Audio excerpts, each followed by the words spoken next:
d'après mes stats de la dernière vidéo, 30% des gens qui sont en train de regarder cette vidéo ne sont pas abonnés. Alors, je ne dis bonjour qu'aux abonnés, parce que si vous ne prenez pas la peine de vous abonner à la vidéo, mais que vous regardez quand même mes vidéos, au bout d'un moment, il serait peut-être temps de s'abonner pour soutenir la chaîne. Bonjour YouTube, comment est-ce que ça va? On en reprend la suite de la série de vidéos Bérangère essaie de se coudre un pantalon. Et souvenez-vous, dans la dernière vidéo, j'ai essayé de me coudre ce pantalon-là. Je vous fais un petit résumé rapide pour celles qui n'ont pas vu la précédente vidéo, mais l'idée était de me coudre un pantalon taille haute avec des pinces et des jambes larges, c'est-à-dire exactement ce patron. Après un premier essai infructueux, j'ai eu un problème de poche qui donnait un effet un petit peu, comment dire, montgolfière au pantalon qui ne m'allait absolument pas du tout, alors que normalement ce type de pantalon est censé m'aller puisque j'ai une grande différence de mensuration entre ma taille et mes hanches. Et ça faisait pire que mieux. Donc la solution a été de coudre les poches et de les condamner afin de voir si le problème venait des poches ou le problème venait d'ailleurs. Une fois qu'on a cousu les poches, le problème avait disparu. Du coup, j'ai pu me pencher sur le second problème qui était de régler la taille puisque ça bâillait derrière. J'ai dû reprendre légèrement, je vous ai montré tout ça dans la vidéo précédente, donc si jamais ça vous intéresse de voir comment est-ce que je fais quand je fais des modifications sur une toile, parce que oui j'ai fait une toile, et que je les reporte sur mon patron en papier, eh bien je vous le mets ici, là, dans la vidéo, je vais vous mettre un petit lien et c'est la vidéo précédente. Comme ça, si vous voulez ne pas vous spoiler la suite et voir comment j'ai fait, eh ben allez d'abord voir cette première vidéo et ensuite vous pourrez revenir ici. Vous êtes toujours là? Donc, si vous avez bien suivi la première vidéo, je clôturais cette fin de vidéo après plus ou moins 1 heure de vidéo, qui fait en vrai plutôt 3 à 4 heures de rush, hein, on va pas se mentir. Je clôturais cette vidéo en vous disant que j'allais faire une seconde toile pour voir si les modifications que j'avais fait sur ma toile et que j'avais reporté sur mon patron papier était correct, parce que c'est pas tout de s'épingler soi-même, mais une fois qu'on fait les modifications et qu'on refait une toile, il faut s'assurer que les modifications ont été bien prises en compte et qu'on n'ait pas retiré un peu trop. Des fois ça m'arrive, je retire un peu plus que prévu sur le patron et après je suis incapable de fermer le vêtement. Donc on en est ici aujourd'hui. J'ai donc fait une deuxième toile et j'ai fait une version short de ce toile parce que je n'avais plus assez de matière pour faire une version longue. Alors vous me direz, j'aurais pu tout découdre de la toile précédente pour recouper dedans, mais bon ça allait être une galère, en plus j'avais rien surjeté donc tout s'est filoché. Là j'ai pas fait la même erreur, j'ai tout surjeté. J'ai également thermocollé la ceinture, ce que je n'avais pas fait sur la première version du pantalon, et j'ai cousu la ceinture à fond comme il se doit. J'en ai d'ailleurs profité pour tenter une nouvelle technique pour coudre des passants, donc vous verrez les passants sont un peu plus petits, j'ai pas bien calculé la hauteur, j'ai fait un peu à l'arrache. Je voulais tester une autre technique de coudre des passants parce que d'habitude je fais en sorte que les passants soient pris entre la ceinture extérieure et intérieure par le haut, et là j'ai fait en sorte que ça soit pris au niveau de la couture entre la ceinture et le pantalon. Voilà, j'en ai profité de faire une toile pour faire un petit essai. Maintenant, on va aller essayer tout ça, puisque j'ai fait une nouvelle version de poche. Des poches, je sais pas si vous verrez ici, j'ai fait des poches beaucoup moins larges, beaucoup moins profondes également. J'ai fait un petit point de sécurité ici en bas qu'on voit généralement sur les pantalons de costume pour éviter que ça s'arrache. Mais bon, c'est une toile, donc le tissu n'est pas forcément de très bonne qualité. Et j'ai également posé mon zip, et comme vous le voyez, enfin, vous le voyez, parce que je vais vous le dire, j'ai mis un zip violet, mais quand le zip est fermé, on ne le voit absolument pas. Alors, j'ai pas poussé la toile à l'extrême, c'est-à-dire que je n'ai pas fait de boutonnière et je n'ai pas mis de boutons. Je mettrai juste une épingle pour l'essayer. Avant d'aller essayer, forcément, parce que vous êtes là aussi pour ça dans la vidéo, j'ai modifié également la hauteur ici du pli. Normalement, sur le patron d'origine, la hauteur de pli est de 12 cm. Et si vous avez regardé la première vidéo, vous savez, j'avais décousu un peu ces plis. Et finalement, je trouvais que c'était plus joli quand le pli était moins profond. Donc, on en est là, avec une version short, mais ça on s'en fout, c'est juste la longueur. Ce qui nous importe, c'est vraiment au niveau de la taille, au niveau des poches. On va espérer que ça ne baille pas, et j'avais rien changé au dos. Si j'avais changé un petit peu au niveau de la cambrure, j'avais touché un petit peu le milieu dos ici, là, et du coup j'avais retouché la ceinture. Donc on va voir si les modifications qu'on a fait sont correctes ou pas. Au moment où je tourne cette vidéo, j'en ai aucune idée parce que je me suis dit on trace, on va tout coudre et on essaiera à la fin. Donc je vais essayer tout ça et je vous retrouve dans 5 minutes. Et puis si c'est pas déjà fait, pensez à vous abonner à la chaîne.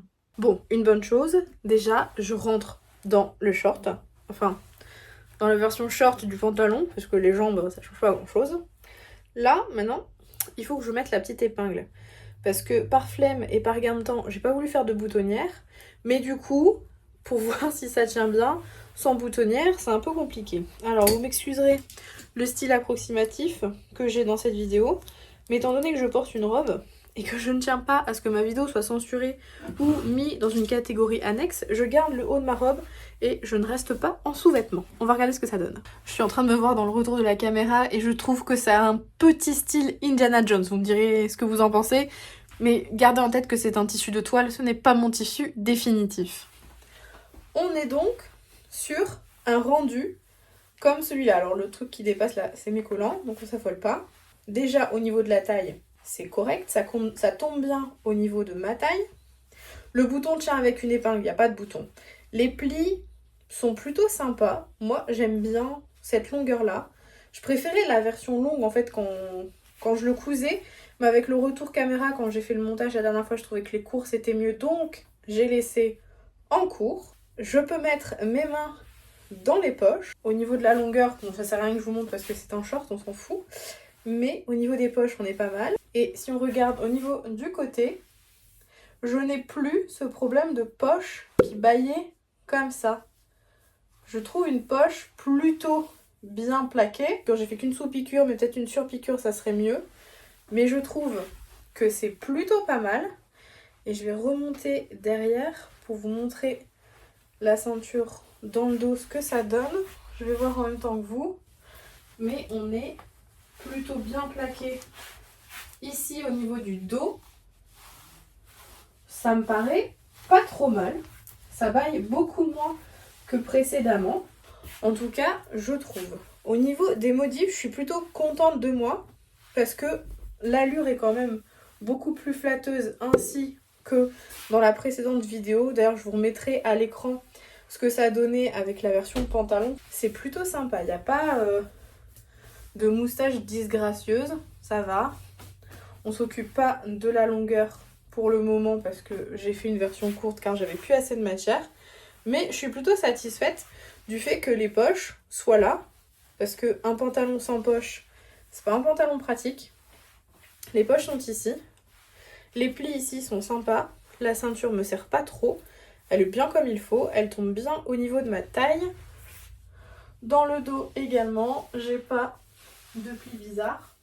Ce qu'on pourrait voir à travers le pantalon, c'est mes collants. Mais ça encore, c'est pas quelque chose à prendre en compte. Et voilà. Je pense qu'on a fait un taf plutôt pas mal, hein, parce qu'on partait de loin quand même. Hein. Je vais essayer avec un haut pour voir ce que ça donne dans l'idée que j'avais en tête. Ça y est, me revoilà avec un haut digne de ce nom et pas une robe tout le bas est chiffonné. Mais dans l'idée, c'était ça que je voulais, un pantalon haut à la taille pour pouvoir porter avec des blouses et des jambes hyper larges. Bon, comme ça, on est d'accord, ça fait illusion. Hein. Bon, après, quand je me retourne, quand je me recule, on voit bien que ce n'est pas un pantalon, mais un short. Et là, j'ai plutôt l'air d'Indiana Jones en train d'essayer d'échapper à qui vous voulez. Voilà. Je trouve ça plutôt cool. J'aime bien. On s'en est sorti. Là, j'aurai un petit travail à faire pour la fermeture, mais là encore, c'est une toile, c'est pas grave. N'oubliez pas, il n'y a pas le bouton, j'ai juste mis une petite épingle. Le pantalon a des poches, totalement utilisable, fonctionnel. Au moins, elles servent à quelque chose. Et le pantalon ressemble vraiment à ce que je voulais en termes de rendu final. Je suis plutôt contente de moi. Je ne vais pas ajouter de poche à l'arrière. Enfin, je trouve ça très inesthétique. En plus, ça sert à rien. Donc, je vais rester comme ça sur ce pantalon. Et maintenant, il va falloir que je trouve les bons tissus. Parce que ça, c'est pas gagné. Ce que j'avais commandé dans la précédente vidéo, finalement, ça me plaît pas. Je veux quelque chose d'un peu plus épais. Donc il faut encore que je continue cette quête des tissus pour faire les pantalons. Mais au moins, le patron, il est ok. Ça, ça bougera plus. Alors, pensez que j'y arriverai ou que j'y arriverai pas? Au final, cette deuxième vidéo, elle aura été beaucoup plus courte que ce que j'aurais imaginé, puisque j'ai vérifié toutes les modifications que j'avais fait sur la première toile grâce à cette deuxième toile. Toutes les modifications que j'ai fait me conviennent, ça tombe comme je veux, je n'ai plus ce problème au niveau des poches qui sont béantes, donc c'est plutôt un bon point parce que je vous avoue que si les poches avaient été encore une fois béantes, j'aurais fini par juste supprimer les poches, mais un pantalon sans poche pour moi c'est clairement inutile. J'ai toujours besoin de pouvoir mettre quelque chose dans mes poches, d'avoir au minima mon badge, mes clés, mon téléphone. Voilà, ça fait quand même beaucoup pour un minima, mais j'ai toujours besoin d'avoir ça sur moi. Je suis plutôt contente d'avoir réussi à faire ça, même si ça m'a pris beaucoup de temps parce que j'ai dû à chaque fois réessayer, réépingler, modifier sur le papier, refaire un essai, etc. Mais au moins vous avez pu suivre toute la progression, toute l'évolution et voir comment est-ce que moi je faisais. J'ai pas forcément la science infuse, je ne fais pas forcément les choses dans l'ordre dans lesquels il faudrait les faire, mais ça fonctionne. Ce que j'obtiens à la fin, c'est ce que je veux, donc pour moi, l'objectif est atteint, peu importe le chemin par lequel on est passé.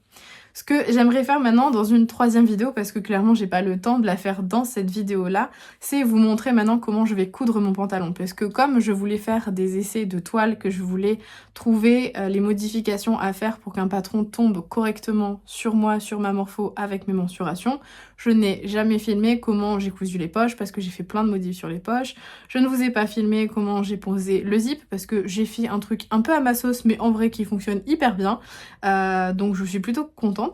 Et également au niveau des passants de ceinture, je ne les coupe pas comme je faisais avant. Donc tout ça, je vous l'ai dit à l'oral, mais je ne vous l'ai pas montré. Donc ce que je pense faire dans une prochaine vidéo, c'est vous montrer comment je couds les versions définitives de ce pantalon. Puisque là vous avez vu l'étoile, vous avez vu les modifications et les ajustements, mais vous n'avez pas vu le pantalon final. Parce qu'on va pas se mentir, c'est pas le meilleur tissu au monde qui soit pour faire un pantalon définitif. On est clairement sur un pantalon de toile, sur un tissu qui n'est pas, on va pas dire des plus esthétiques. Hein. Pour un pyjama, ça va très bien, mais pour porter au boulot, moi clairement, c'est pas le style de motif que je porte. C'est ni mes couleurs, ni mon style, ni mes motifs. Donc pour une toile, très bien, mais pour du définitif, clairement pas. Donc ce que je vous propose, c'est de vous retrouver dans une prochaine vidéo où je vous montrerai la couture de ce pantalon. Comme ça, si jamais vous souhaitez refaire ce même modèle, vous aurez une gamme de montage. Et puis si vous n'avez pas envie de faire ce modèle, mais que un autre modèle de pantalon vous tente, il y a de grandes chances pour que ça marche. Parce qu'un pantalon, c'est toujours cousu plus ou moins de la même manière. Sauf si on va rajouter des poches à un endroit, mais là c'est pas le cas. C'est un pantalon avec des poches, avec une ceinture, des passants, un zip. Franchement, tout ce qu'on va retrouver de basique sur un pantalon, que ce soit cette forme-là, ou que ce soit une forme un peu plus slim, etc. Il n'y a pas d'élastique, c'est vraiment le standard du pantalon. Donc ce que je vous propose, c'est de vous retrouver dans une prochaine vidéo où je vous montrerai ça. Et comme ça, cette deuxième vidéo aurait été un peu plus courte, vous aurez eu les réponses aux questions que vous avez pu vous poser dans la première vidéo, et vous avez vu le rendu final. Je vous fais de très gros bisous et je vous dis à bientôt. Bye bye! Ah oui, et une dernière chose aussi, je ne sais pas quand est-ce que pourra se faire les prochaines vidéos sur le montage du pantalon parce que j'ai toujours pas trouvé le tissu. Mais je suis sûre que je vais bientôt trouver, je ne m'en fais pas. Juste ceux que j'ai commandés la dernière fois sont pas des tissus optimum, c'est pas vraiment ce style de tissu que je voulais. Mais j'ai peut-être trouvé quelque chose, donc je vous tiendrai au courant. De toute façon, vous le verrez. Si j'ai trouvé, vous verrez vite une vidéo arriver dans vos notifications. Enfin ça marche que si vous êtes abonné, hein. N'est-ce pas les 30% qui ne sont pas abonnés? Je vous vois. Allez, abonnez-vous. Abonnez-vous à la chaîne, je vous regarde. Allez-y. C'est fait? Très bien. Allez, à la prochaine. Bye bye.